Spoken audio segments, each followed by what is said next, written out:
Yo, my sovereigns, what up? This is Boba Fett, uncensored on the internet, with episode 157 of Splinterlands 101. Joining us once again, co-hosts of the show, finest gentleman who ever lived and chairman of the DAO, Matt Clark. Howdy, howdy. The man behind the Pouffet Geotrix. How are we, guys? And joining us tonight on the show, DCity legend, and the man that introduced me to DCity, got me set up while I stayed with him and his beautiful wife, Lydia, in Libano, Colombia. Welcome to the show, Alex. Eco Instinct. And I have my DCity mug right here. Legendary DCity player. That's me. How you guys doing tonight? Yeah, doing well. It's we're in the same sort of. There's an hour difference between us. These guys are in tomorrow. Oh my gosh, you're in the future. Yeah, 17 hours. Oh my gosh! So it's what is it? It's the tomorrow night. Tomorrow morning for them. It's what 12 o'clock, lunchtime. It's lunchtime for you guys. Yeah, 11:46 here. Yeah. Ironically, I just said goodnight to my wife about an hour ago because she's in Ireland. Mm-hmm. So there's not been a separation. She's just traveling. We haven't got the text message yet anyway. Yeah, exactly. So yes, I just said good. I woke up and she was going to bed, so we're sort of ships in the night. But it's good with the communication that we can do this. Normally she giggles a little bit whenever I say howdy, because she's just mocking my my constant appearances on the show. So howdy. So she doesn't get to hear me today because she's a very, very long way away, and I miss her dearly. Amanda, if you see this, I love you, darling. Do you reckon she'll be watching it to check up on you? I might send it to her. And what about you, Alex? I've watched a couple of your videos there with the eco farming and reaching into the community. How's that coming along? Well, I have to tell you, Bob, that it was your videos that motivated me, and I made 5 or 6 other ones, and I started to get into video editing. And unfortunately, when you try to get better at video editing, you actually make less videos. I found that's ironic. But it's actually really been going good. I hit last December now 500 subscribers, and I'm excited. I hope to do 1 post a month, but I found a way to integrate it. We got a GoPro. Shelled out a little bit of Hive for that, and it was totally worth it. And so I just experiment, and it kind of motivates me to work around the farm as well. And so I'm looking good. I'm getting sun, and at least I have a lot of footage. I haven't put out a video in a while, but it's all thanks to Bob and the really loud tripod and everything. Yeah. So when we were recording in Colombia, when I turned it round, it just needed a bit of WD-40 or something, but it was creaking. But the microphone really picked up that sound. It was like creak as I was sort of turning. I've upgraded though. I've got myself a little wireless kit, or Bluetooth actually, with lapel microphone, wireless lapel microphones. So now I can just put you put microphone on your collar, and there's no sound on the tripod with the camera. So I've upgraded since then. He's updated. That's awesome, man. Yeah, I guess we've been upgrading, and I've been thinking that this is the time. I really think that YouTube. 5 years ago, I thought it was a dead model, and it's going stronger than ever. And I did for a lot of years DTube, DLive. I think there was another one in there sometime, and none of those videos exist. They're just kind of lost in the ether. And YouTube, I know it sucks, but I can link people. You are linking people back to Splinterlands. In my case, the Hive blog or whatever projects. I think we need to embrace Embrace social media. I sound like an old man now. I'm sorry. Yeah. Can we cut this out, Bob? Can we cut out the last section? I'm an old man. We should use MySpace. MySpace. And We're all old men. I'll message you on ICQ. Yeah, so like use more That's right. platforms. I'm Yeah, still logged instead of in. just using. Yeah, Uh, I um, get where you're going with it. I think we're all right. I think we get it. on Hive, and it was always an issue with DTube. Like they would, for the space, they would delete videos after about 3 months. So after Yeah. 3 months, your video's gone. I never used DLive, never got into them, but 3Speak are brilliant. If you're not posting on 3Speak, I recommend start doing that. And when you post to 3Speak, it automatically gets published on Hive as well. So you do like the blog section for Hive.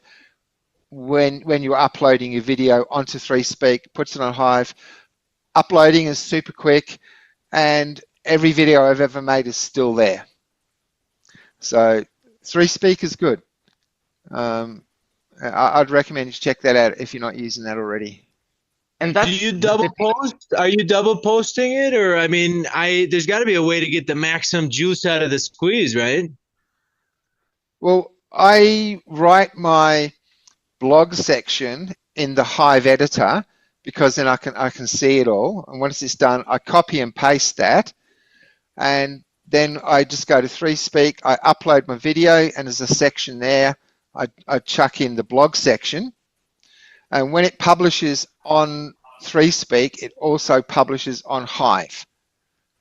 So it does both at the same time. And then, of course, I just mirror my videos on YouTube as well.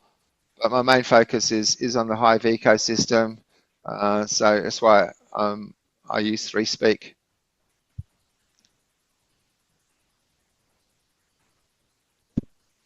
I love it. I think I should figure out how to double post. I like the streaming, stream of consciousness, but I wonder, I think that the big views are going to be when you edit it up and you put all of our best one-liners in it, and you get a 7-minute video that's so tight and funny.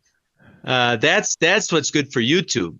I think I was doing it backwards. So what I should probably do is put the originals on 3Speak and then edit that down to 5-minute videos for YouTube. Something like that? Yeah. Yeah, because the shorter attention spans get the most clicks, huh? Yeah, that's what gets all the hype.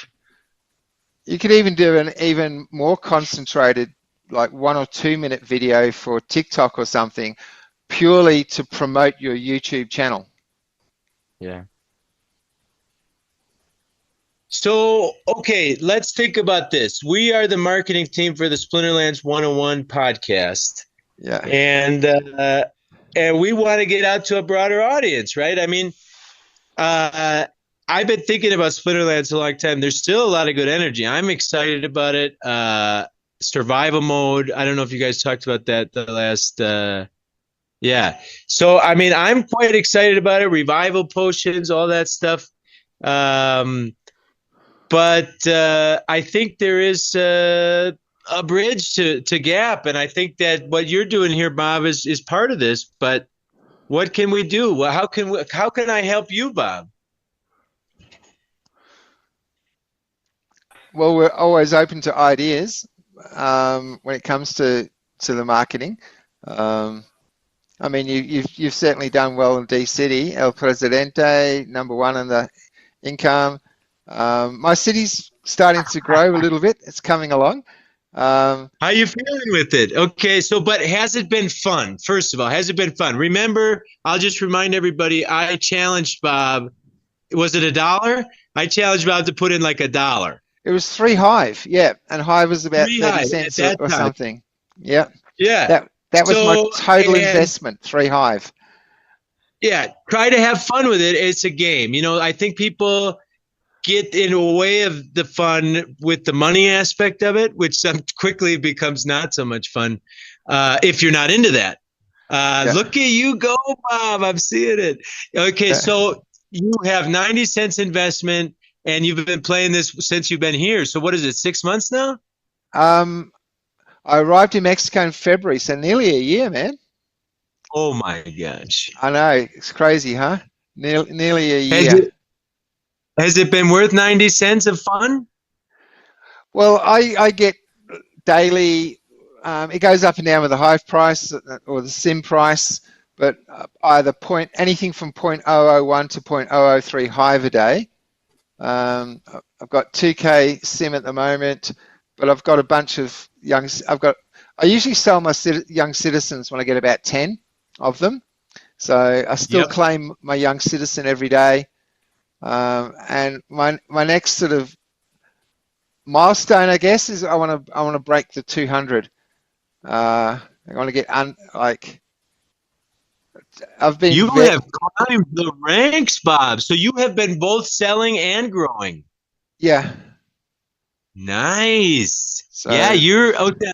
Just so everybody knows, it's top 400 to like basically start the game and be able to claim the citizens. And the cities, certain things will work if you're not top 400 in income, but there's kind of a cutoff to make sure these are like active players actually playing. And the mechanisms do change. Have you been able to keep up with the changes? A lot of things have changed over the last year. I've just still been running the same plan that you showed me. I've just been selling my citizens, buying ice cream shops, barber shops, getting policemen. I'm still working that model. I haven't changed that model yet. I found another good card that works there is the casino. And since you have policemen, you might be able to fit in there. So yeah, and I think this could be fun. I think probably now with the Hive price, this is more like a $2 investment. But it seems like your city has grown. Go to the dashboard. What's your total city worth there?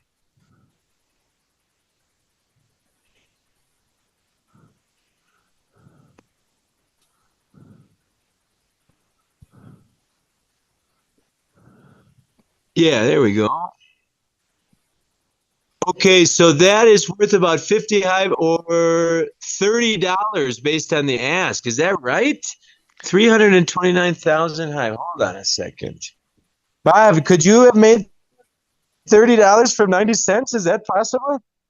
Not in the banking model. Definitely not.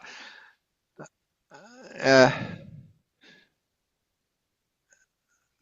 And like straight away in the first day, you got me in the top 400 because I remember I was claiming a citizen straight away. So, yeah, good model to get started. Yeah, it looks to me, my calculator says today this is, it's a $26 city. It sounds like you've done pretty good. That's not bad.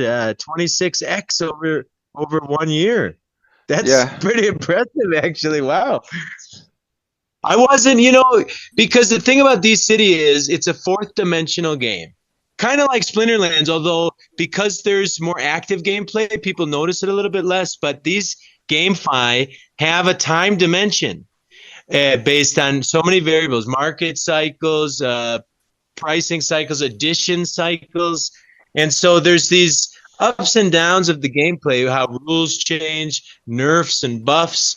And so when you play this, like APR numbers and a lot of the way that people analyze these games, I think is very one-dimensional for games that I consider to be more three-dimensional. When we put the marketplace on it, obviously the gameplay side of it is important, but suddenly there's a whole nother dimension. And this is not traditional model, Bob. That's really cool. That's really cool. So you could dump a few cards and go get yourself a hamburger in Mexico and still have a game plan. You'd still have a city to keep playing with. Yeah. Nice. What you're doing here is it's already good marketing, right? Like this is what you should compile for the TikToks for. I know that's where you're going with it as well. I know you're constructing it to. I'm thinking either Bob or me, somebody, I'll rip that section out. You know what I mean? Like I'll clip it up and 30 seconds, 45 seconds. I think that's the key. Like I've been thinking about it, but it's almost like it's not about more content. It's about how many different contents you can make out of the one content. I think that's How- more of it. How much clear, concise instructions or information can you compile into a shorter amount of time Yeah. to get your point across quicker?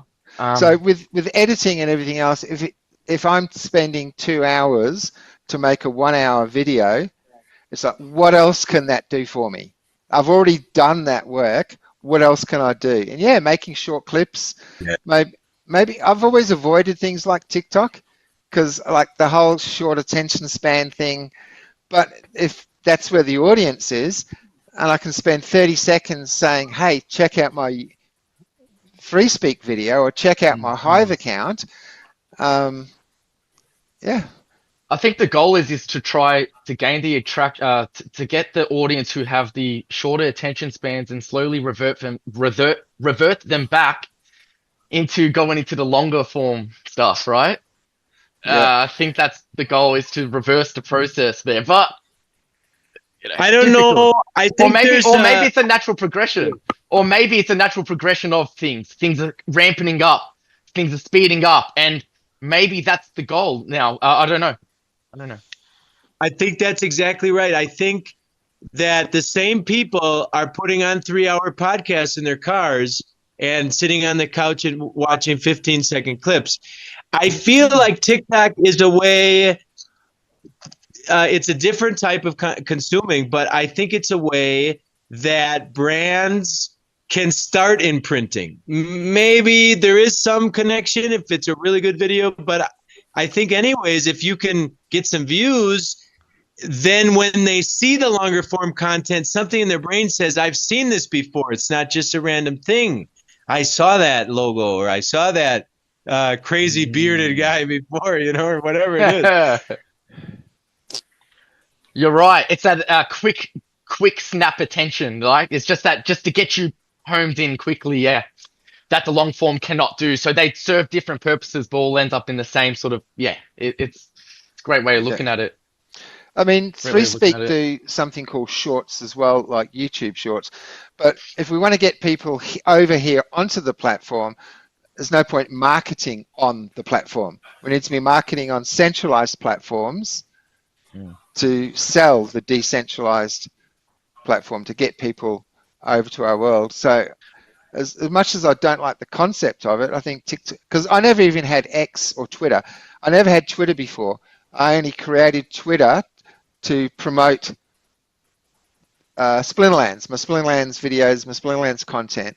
So yeah, maybe I should bite the bullet and just do some short clips up onto TikTok as well or something. I think so, Bob. But even Hive, right? Hive, the better Hive does, the more attention it garners. Well, it brings more faces and heads here as well. Yeah. Who may look into it further, the ecosystem. Yeah, and we had 60-cent Hive a few days ago, and it's still hanging around, I think, the 50-cent mark. Let me have a quick look.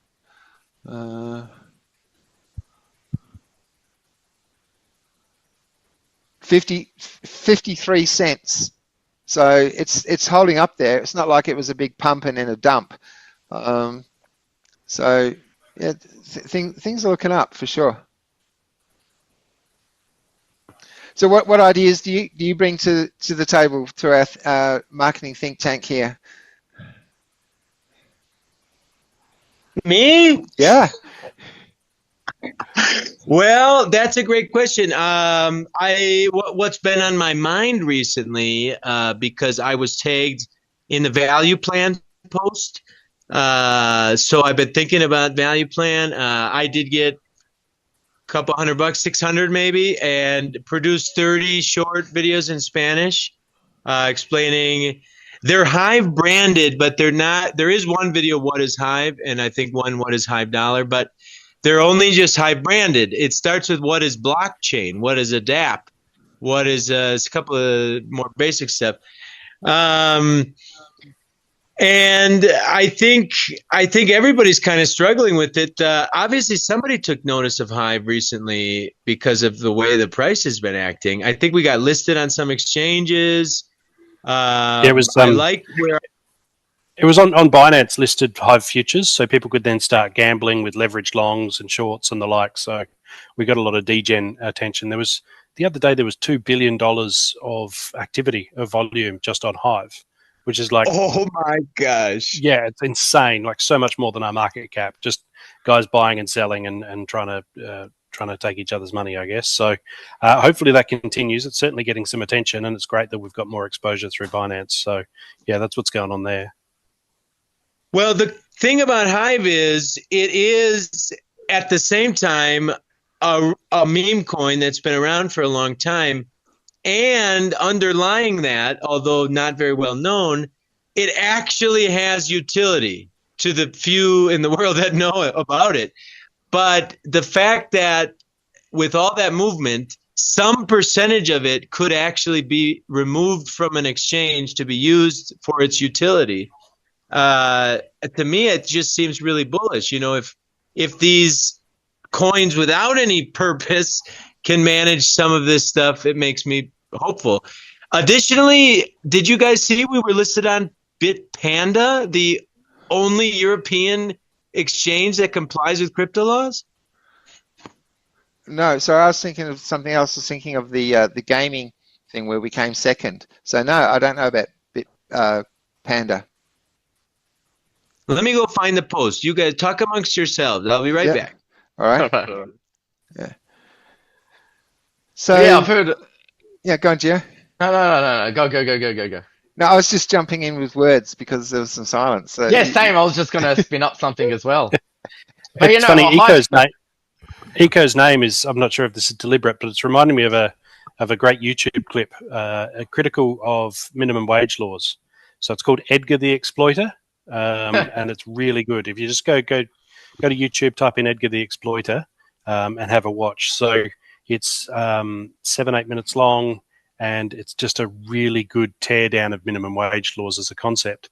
It's done by Bitbutter, who has done a whole lot of really cool animations for stuff. He's a really talented animator and very much a freedom lover. So I'm not sure where he lives, somewhere in Europe. We're friends on Facebook as well. But yeah, Edgar the Exploiter, go look it up. And Eco, is that why you've chosen that name, or was it just coincidence? Complete coincidence. I'm going to watch that video. No, I am kind of world building as, you know, whatever part of my personal therapy, I guess. I've decided to have a hobby that wasn't an actual another job, which I've been doing for a long time. Like, oh, it's time to take a vacation. Let's do carpentry, you know, like.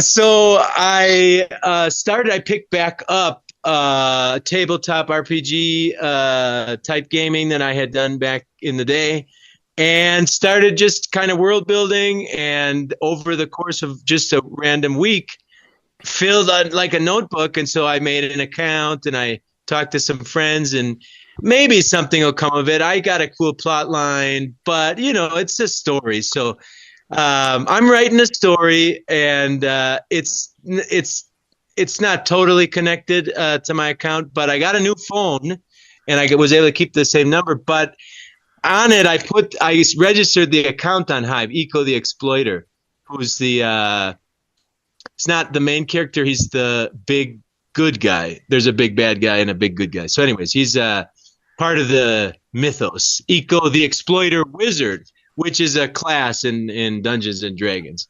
The kind of guy that figures out the secrets to the universal fabric of reality. That sort of exploiting. He exploits the reality. Yes, nice. The best exploits. Yes. Yeah, I've been having fun with it, and I got an account. If you see it pop up, I made an AI image. You can go on Hive at Eco the Exploiter. And it's so funny because it's like somebody programmed the AI. It's like, double check there's 10 fingers. Because this guy, it looks just like me, except he's got 6 fingers on one hand and 4 fingers on the other. It's hilarious. I love it.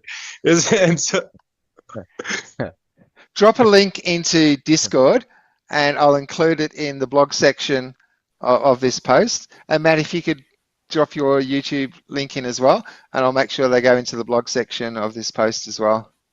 And even from from your name, just say Eco Zar. Wait, after Zar, you can add like Explorer. You make different sort of accounts for different purposes, I guess. My wife asked me. She said, "What does that mean? Is that like Explorer?" And I was like, Yeah. Yeah, and even eco, it "Magic." could be economy. It could be economy. It could be like the ecosystem. It could be whatever, right? Like, yeah, people can interpret it in I'm different ways. quite excited about Edgar because I feel like I'm gonna love Edgar. I just already feel like it from the preamble. Could be Eco, the dyslexic CEO. I love that. Eco the dyslexic CEO. Clever, Bob. That is really good. Yeah. So I'll just quickly put in my patent on that now for royalties in case that takes off. And he uses Microsoft Sam to translate everything into sounds for people to understand. So, you guys know about account camping, right? Like, so in some systems that have been popular, people go and they register. Domains started with this. They went and registered company.com or whatever. Coke.com and hold on to to it for 5 years. Yeah. So the one that I know on Hive that's been the most active with that is Addicted. He's one of them Leo bloggers, pretty popular, but he's got like 500 different accounts registered. He's squatting so many accounts.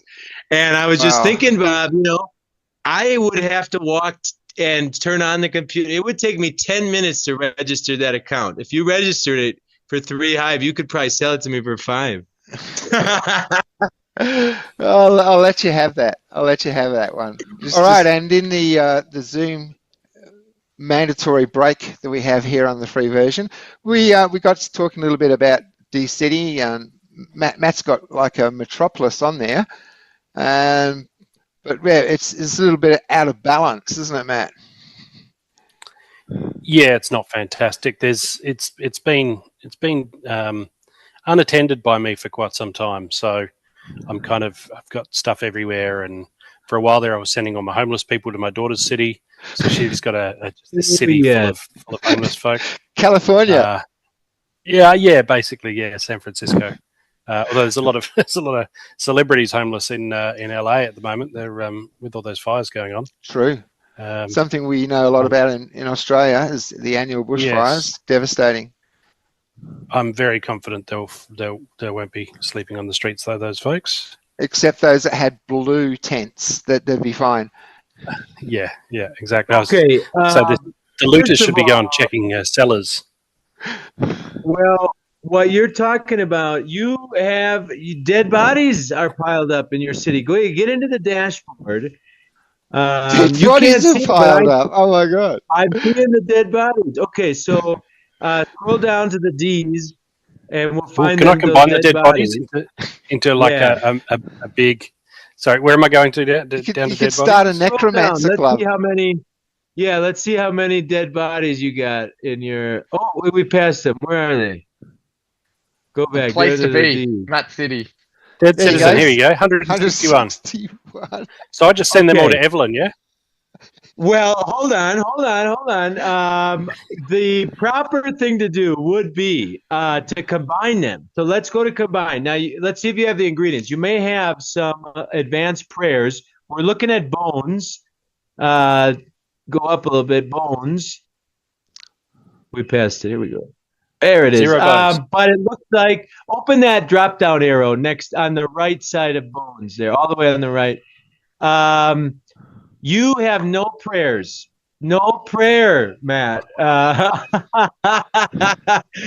Okay. So what I would do is, oh boy, what can we do? So here I've noticed, and this is common. First of all, you're not earning a lot of sim. And so at some point you probably decided to sell it.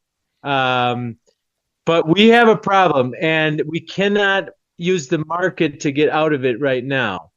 What I like to do, and obviously money solves, people know this, money solves all problems, but this is a game, and so I like to put some limits on myself. Matt here has a lot of cards. I would recommend don't spend any new money. Let's see if we can fix the income problem so that he can earn sim and spend that on fixing a city. So there's two ways to get rid of the dead bodies. We can list them at the market with the intention to get them sold. That's pretty cheap right now.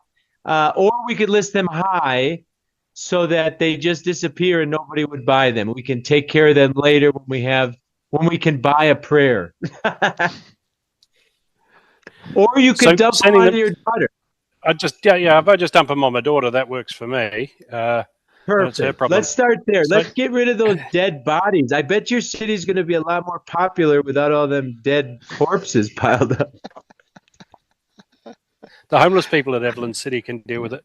Okay, so transfer cards to where am I clicking now? This is going to be so frustrating for you. Max, yes, and now I've said there, but now I'm not. You need hold on. You need to. That Max has added that number. Now add the plus sign. There you go. Add the plus sign to the transaction. That'll pop up over there. Yes. And then transfer. Transfer those. Yep. So Evelyn City is going to be like ground zero for the zombie apocalypse with all the homeless and all the dead bodies. It is pretty full of homeless people from what I remember. I don't think there's any businesses there. It's literally just a homeless apocalypse. Oh my God! And now we'll send the corpses over there. Corpses as well. Okay, let's go back to the map. Yep, perfect. Okay, so give it a few seconds. We're watching the. Okay, so you've gained 200 people, and so you're still missing 1,900, but it was 2,150. So we're moving in the right direction. Now, as I look here, what is the skull? Is that a soldier? What is that? What's the skull? Hover on the skull guy.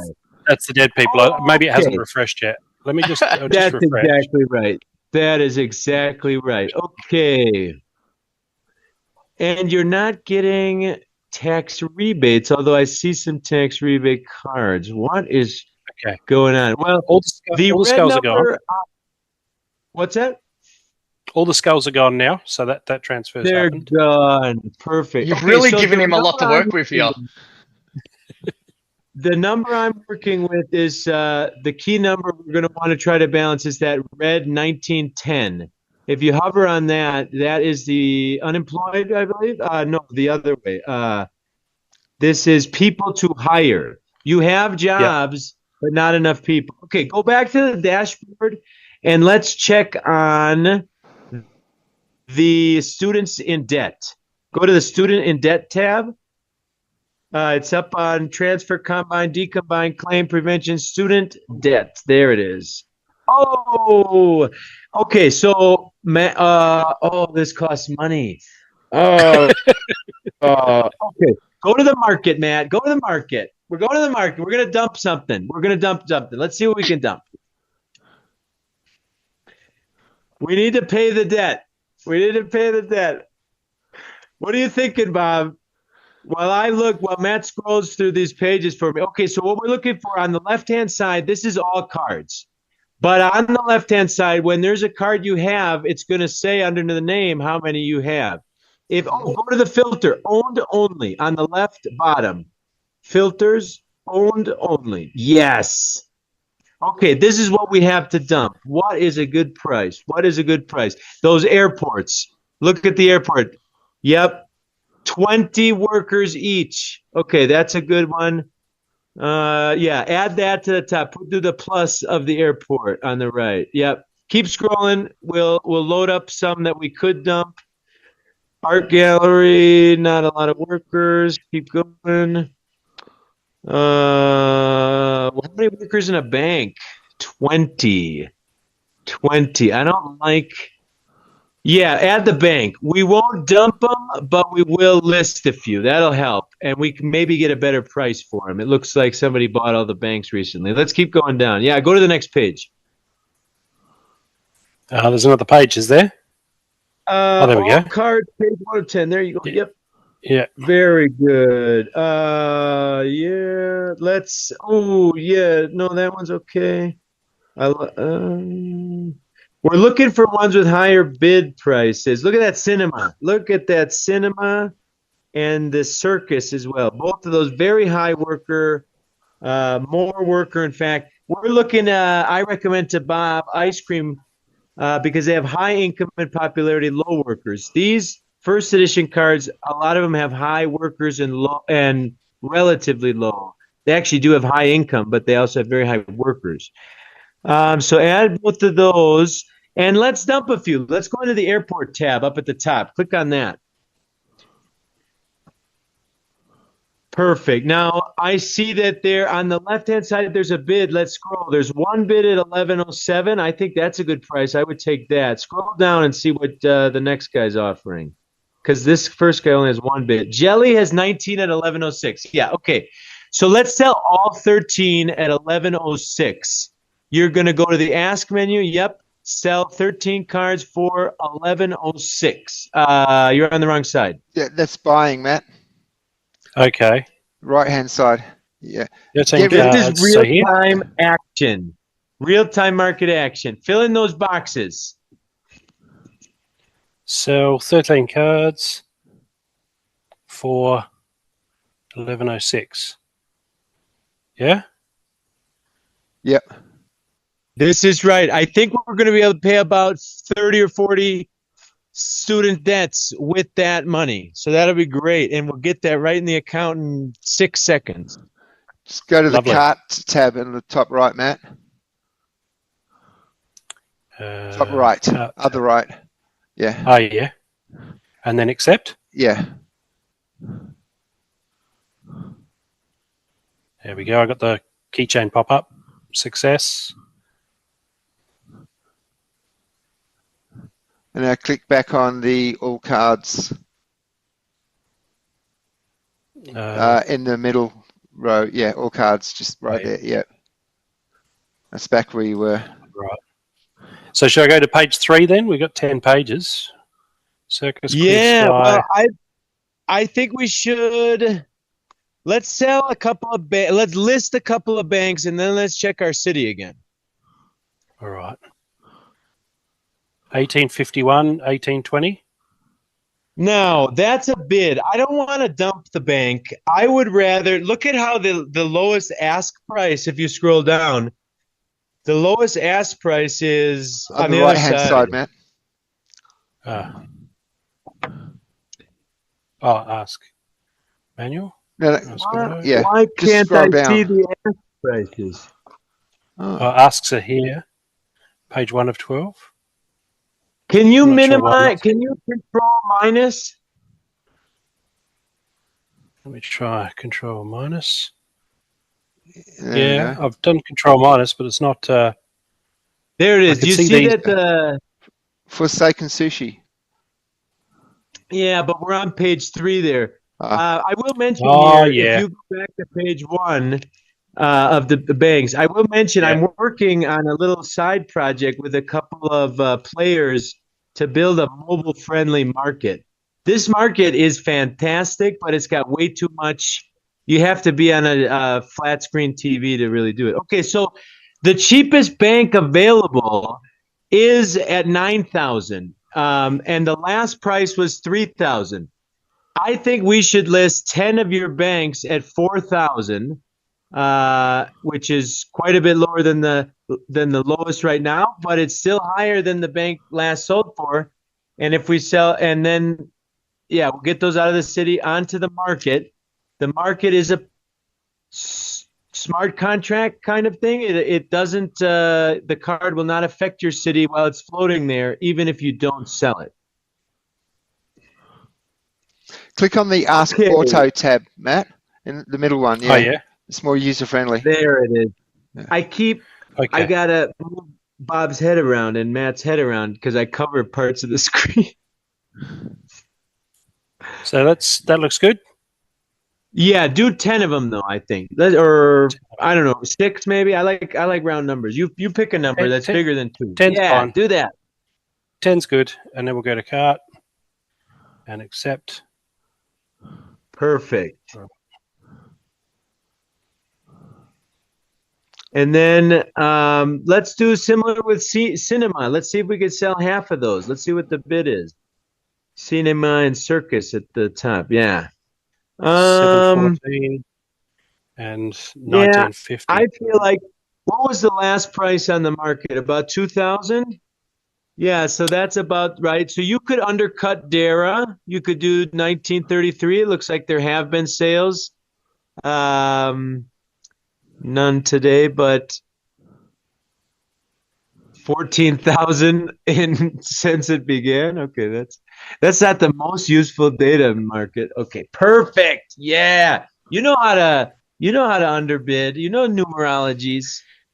Yeah, just when I know where to look. The fact that I was zoomed right in didn't help because I didn't know that tab was down there. So there's some layout considerations. But this will be handy for somebody who's navigating their Yeah. own neglected city. Now let's go to the circus up at the top there. See, that's the other thing. This market, you got the all cards list. You have to add them to the menu, then you can click on them. And yeah, you could split the difference or whatever you're feeling. I think we got enough sim. You could sell 6 of them down to 5. That's what I do too. I have a tendency to, unless a card I feel is very overpriced, I'll sell some, keep the others. It's a game, but the most important for you, because you're not making anything right now. We got to get this. You're upside down. You got factories without workers. Okay, let's now click the city on the very top, the city again, and let's look at what we've done. We've listed some, we've dumped some. 1,215. We're making really good progress. Now let's go to that dashboard. Let's spend our hard dumped sim. So just to clarify, when a business is listed, then your city's not using it anymore? Right. It does not exactly. It does not. It's not available to count towards the statistics or however.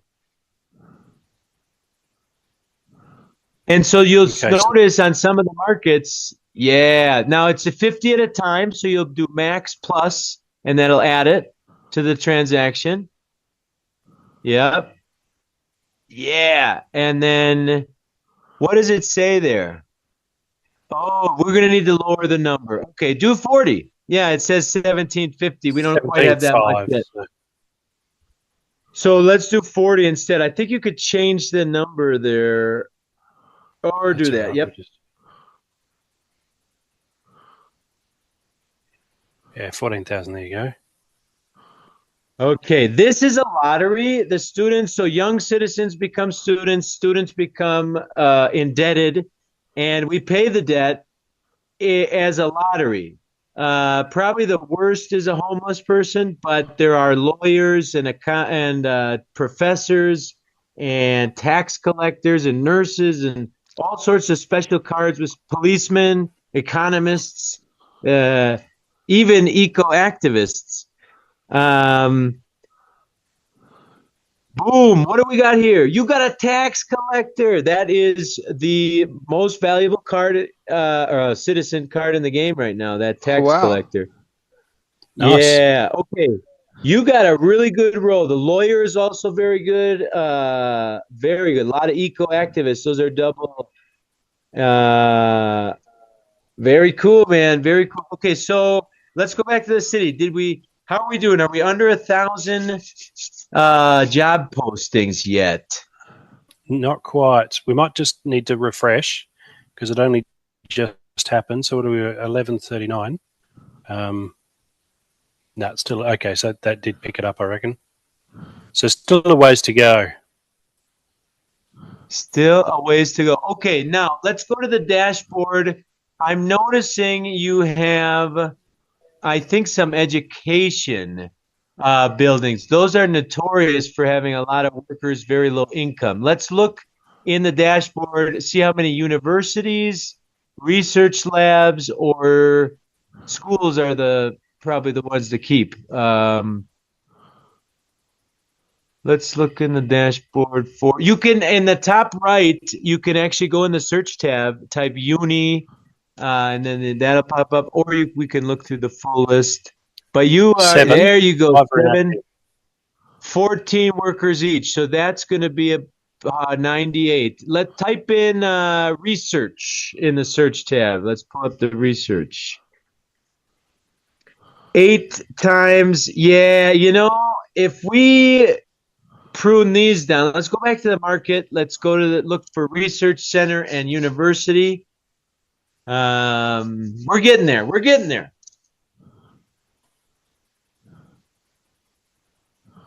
Yes, you got it. Okay, add it to the thing. Yep. Plus button. I got to move your head. There it is. Yep. And let's add university immediately. That's how I like to roll. University or university campus? Oh, that's combined, isn't it? Yes, good. Okay. Yes. See, once you do it 3 or 4 times, it's easy. You just have to have a YouTube video and do it 3 or 4 times, and then it's easy. So 1,000, 1,800. I only have 8. Well, you reckon list 4 of them? Well, which one is this? Research. You would like to keep 1 right now. They're transitioning to a new combine called Research Lab. But these are 18 workers apiece, so we have to think about it. And again, this is part of the game in the 4th dimension, the market. Do you want to dump and have money now and fix your city now, or do you want to list, wait 3 days, maybe have the money to fix it? And so, yes, thank you, Matt, because I'm reluctant to tell you exactly what to do, because that's the game. It depends on your strategy. That's good.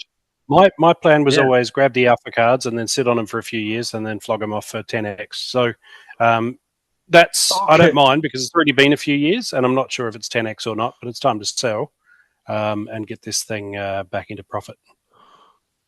Excellent. Yeah, because that's where we're sitting. Basically, it's a grind, and Gerber keeps changing the meta with different rules. But specifically, it makes it so that people not paying attention, their cities are not as profitable along the way. Guilty as charged. Guilty as charged. But the fact that after, I don't know if it's 6 years, that there's still value in gameplay in a top 400 list and an active meta is pretty cool. Okay, so we got rid of another 100 maybe.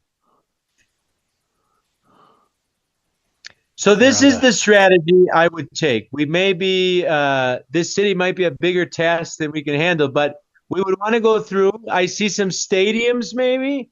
Those I think have a high worker count. We'd want to go through these cards and look at, based on their worker counts, which ones we can sell for the most money right now.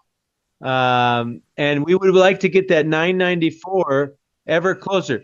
Another thing we can do, we can pay the student debt. And as we transition these cards, we could pick up some more population, luxury homes, basic homes, barracks. Yeah, hard workers I was focusing on for a while, but they seem they got quite income. Expensive up front. Yeah, but they're good long term. What I'll do is over the next few days I'll just watch the sales come in. You know, assuming I sell some, and as that happens, I'll just pay off student debt with it and see how I go with more of those rolls. See if I can get lucky some more. And we can do a checkup episode down the track. Yeah. I think we should. That's exactly right. And if it takes 2 or 3 episodes to get caught up, it's not a big deal. I mean, this is not a new user. This is I left this wallet for 2 years or 3 years. Any other game would be worthless now. But wait, this still has value? I can play with it? Yeah. It's still going, and so that's fun. Cool, man. I'm happy to do another session.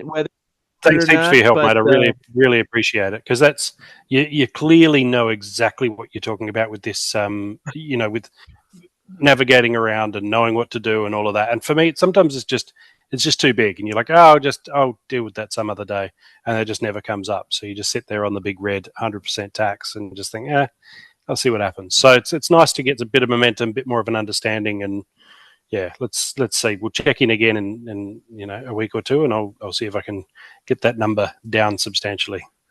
And on that episode, something else we could. Gio, you don't have a DCity, do you? No, I don't. Let's start the episode with getting Gio show the formula of free Hive. Show people that free Hive can get you started and earning it, and as a young citizen every day. I can't. It may You not can, be possible with free Hive anymore.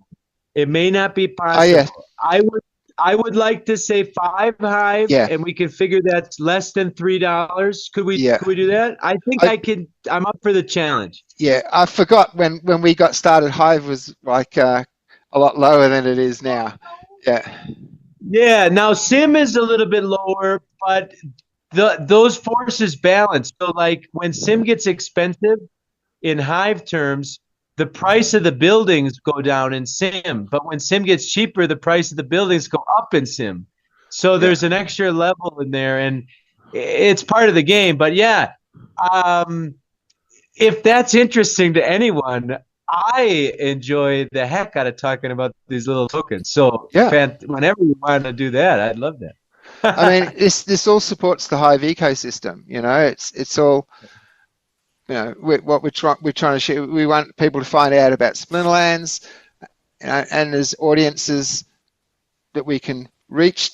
And here we have a Splinterlands audience, and we say, hey, look, this is something else you can do on the blockchain. Support the ecosystem that your DApp is running, that Splinterlands is running off of. So I think it's a win-win for everyone. The more we get involved in more projects, and you're knowledgeable across many Hive projects, well beyond the gaming sphere as well. I just hang around a lot. I pick up things. That's true, but I will say that I believe that DCity could be, and I'm working on a little mobile app that could help this, just framing the game a little different. I believe DCity could be, with the $1, $2, $3 type investment, could be a good platform to learn to use markets, you know, and actually limit yourself to not put in any more money than the beginner amount, and force yourself to make those decisions of now versus then. Is it, if for 10%, is it worth, you know, what is that worth in time value? All of these things where I think people end up getting scammed is because of information disparity, you know, understanding how things work. A game like DCity, I think could be, if it was framed in the right way, a really good educational platform to start out playing. But the price goes up. If 10 people do that, it's going to be $4 to start. So, yeah. And that's another thing with these games on the Web3 space, and we've talked it previously. Like, you join Splinterlands maybe from a card collecting perspective, and you're just checking out this. You wouldn't know how to buy a Bitcoin type thing. You've come from this trading card point, and a year later you're in swap pools. You're swapping one coin for another coin, and you're doing all of this stuff that you probably never would have bothered learning if you just got into crypto. So I think these are incredible gateways that the idea of that is not being sold enough. I think that's exactly the way we need to think about onboarding. We need to think outside the box, I guess, about what it really all means. I think we've had a couple of cycles of this means money, easy money, scam money, or this means scam, you're going to lose all your money. But there's more to this technology than just those things. So I think you're right about that. And we should keep talking about it, and maybe make TikTok videos. Yeah. And if you look back at Steam, when it began, like, there's stickers and all the logos. What was it? Blog, share, earn, or something like that. If we had something like play, learn, and earn as a logo. Play, learn, earn. Play this game, learn about crypto, earn crypto. Sell it as an educational platform. Learn as you go. You know, how much would it cost you to... All right. Yeah. And yeah, if we want to crack the new market, we definitely need short content for that 2-minute attention span sort of thing. Yeah. Yeah, I think our show is more for people who have kind of been around for a while and just want to catch up with friends and just sort of listen into what we've been up to. You know, just hanging out, maybe on the background while you're doing something else, rather than like this is the full focus of my attention. You know, we're handsome, but you don't need to look at us for an hour and a half. You can just listen in if you're doing other things. Yeah. And We are handsome, by the way, as a group. You know, we're a handsome group. we are. Yeah. We don't want to intimidate people by having them think you need to be in order to engage with any of these games or the ecosystem. That's the problem when obviously it's just coincidence that the four of us are, Or actually, that can be intimidating. Why don't we just pull out our photo collection and show people how ugly we were before we started playing Splinterlands? Yes. Yeah, I could put together a collage that would indicate that I have gotten significantly better looking since I started to play these turns again. We need some before and after, like level up with Splinterlands, before and after shot. Yeah. Well, yeah. And Matt touched on the key point there with community. Like, none of this would happen without community.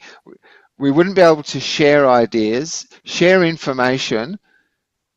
I mean, people say, "Oh, when are we going to have an in-game chat so you can chat with your opponent while you're playing?" And that's a good feature. But what we have within the Discord side of community of the whole Hive ecosystem is invaluable. Now, one person has a new idea, the next day 1,000 people can be working on that idea. I think we need to embrace the complete paradigm shift of what occurs in this space compared to what we have to deal with every day when we walk out the front door and deal with a community that's been conditioned over time with no such thing as abundance. There's no surplus of everything. Everything's in deficit. Everyone's in debt. Everyone owes, and this is normal, right? This is normal out there. We're in an environment where that's not normal. I think we need to embrace that more. The world wants you to think you're isolated and alone and helpless and fighting with others who are isolated and alone and helpless over scarce scraps of whatever, happiness, intimacy, safety, security.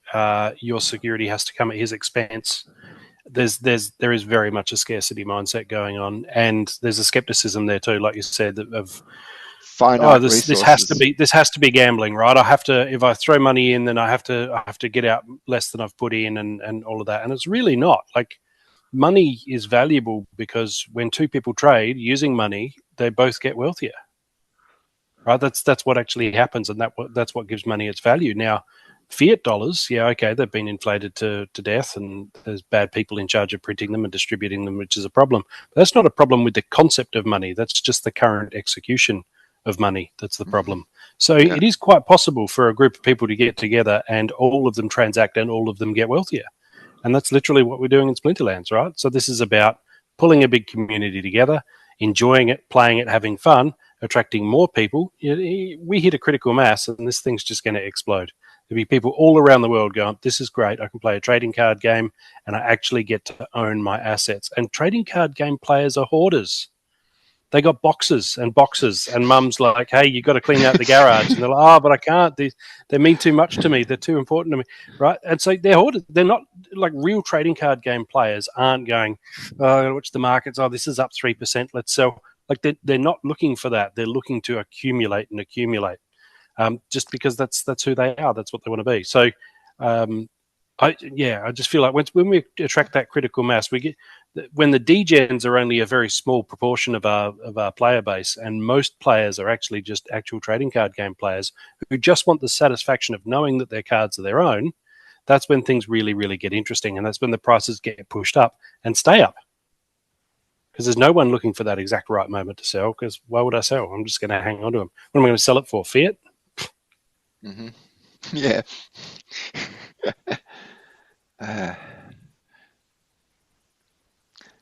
I like to just the whole approach of no, we're not trying to fix fiat. Like that, people get conditioned to recognize a problem out there and fix the problem. We just say no, it's too broken. Let's just do something else, and eventually they'll come over and start playing our game rather than playing that game that's designed for you to lose. Oh, here's a new game that's designed for you to win. Come play this game instead. Splinterlands or DCity, but like game as a metaphor. Game as a metaphor. Stop playing that game. Yeah. And I salute you, Bob. And like I hope more people try to take the step. Even thinking about the step is important because it means something. That you don't need to move to another country to take the step to stop playing that game. It's starting to ignore the outside noise and recognize what you want to do with your life, and maybe you want to work for a certain company because you really love that, but that's not the case for 80% of people, I think. And so I hope, I mean, do you feel more alive now than 2 years ago? Oh, 100%. 100%. Yeah. Just the lack of regulation in the physical world, that people doing whatever they want, doing what they need to do to make a living without the government getting in the way and saying, oh no, you can't do that, or first you have to buy this, or you need this license, you need all of that. And the fact that it's so cheap to live here as well compared to Australia. I think it might have been in Atlas Shrugged. I'm pretty sure it was Ayn Rand, but I think she said, stop asking who's going to let me and start asking who's going to stop me. And I kind of feel like Australia is full of people saying who's going to let me. And in Mexico, you've got a whole lot of people saying who's going to stop me, right? Yeah. Very different mindset. Yeah. Classic example, just to close us out before Zoom cuts us off. The power in the West, the US, Australia, England, of the red rope, the force field, energetic power of that red rope. I was out with Kurt one day and we just went past this plaza. Plaza is just like a square, a gathering center for a town, and there was a water fountain like there is now. Usually there's some kind of a cathedral, and then right across there's a water feature going back to old world, but anyway, and there was this red rope around for some reason. And like we were just eating, my hands were sticky. I just stepped over it, washed my hands. Like that red rope has no power here. In Australia, it'd be like people would be looking around. Are there police? Are there that power doesn't exist here. It's great freedom. We're going to get cut off any second. Eco, thanks for coming on the show. Thanks for listening to us. We'll be back next week with 158. Peace out. Cheers.